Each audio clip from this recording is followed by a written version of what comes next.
от него. За какво се бори той и на какво се дължи неговата жизненост, въпреки ударите, които е понесъл, ще разберем сега. Добър вечер. Добър вечер.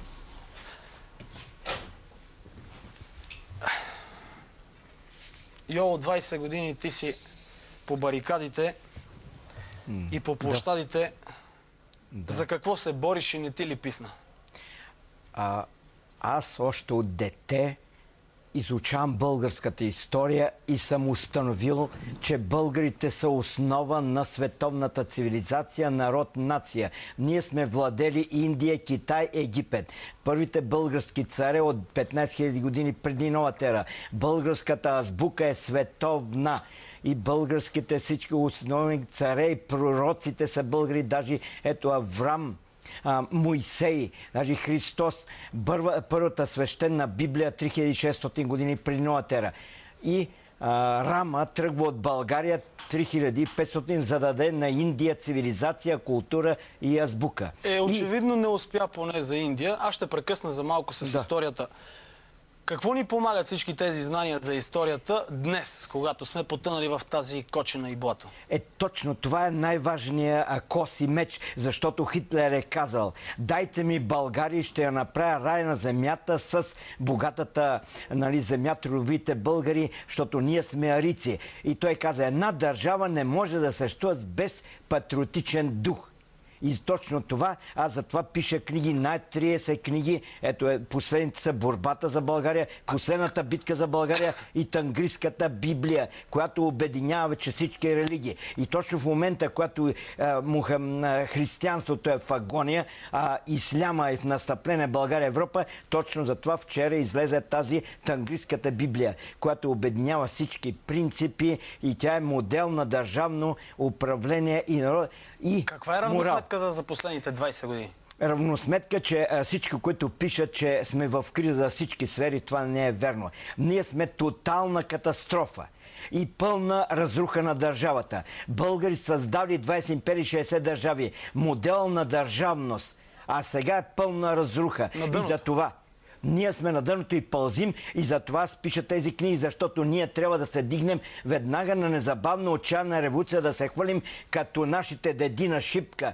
Отчаяни, даже и живите, духът на мъртвите, за да спасим България. Изпуснем ли се тези избори, тотално унищожение, защото земята е изкупена. Парите, милиардите са в Турците, те имат огромна 1 милион армия и влезат в Европейския съюз, но и без да влезат, пълно унищожение и няма да има никакви работни места. Виждате, че в магистралата получават 2400 чисти евро, а за българските работници на магистралите от 4 месеца нито една стотинка. Йо, на колко години си ти?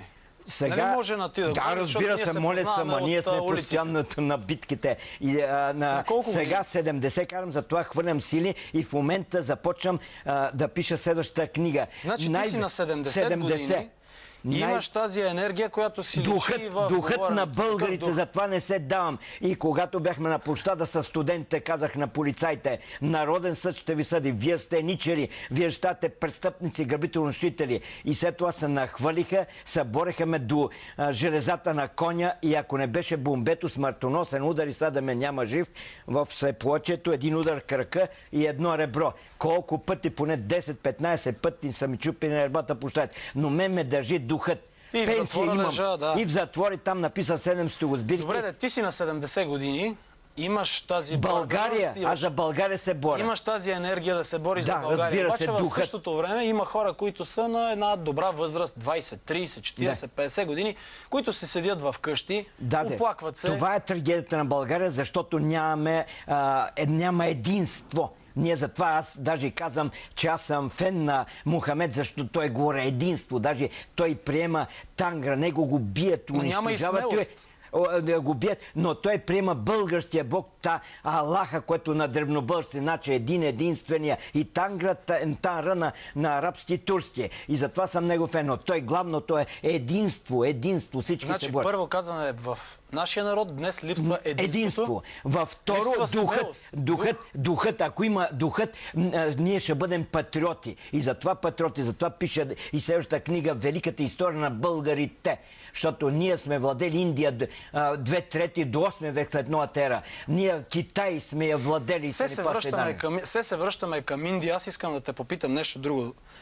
Едно време ние сме владели Индия, но днес едни индийски номади владеят различни села в България и 20, 30, 40, 50 циганина, организирани в банди, малтретират цели градове и села. Какво да правим? На село, затова Крумовите закони, военна диктатура и смъртно наказание. Крумовите закони, не само, те са 7 закони. Ама кой да ги приложи тя? Сега, затова трябва да дойдат други личности, други партии, патриотични, но чисти. И сега не виждам такива са. Даже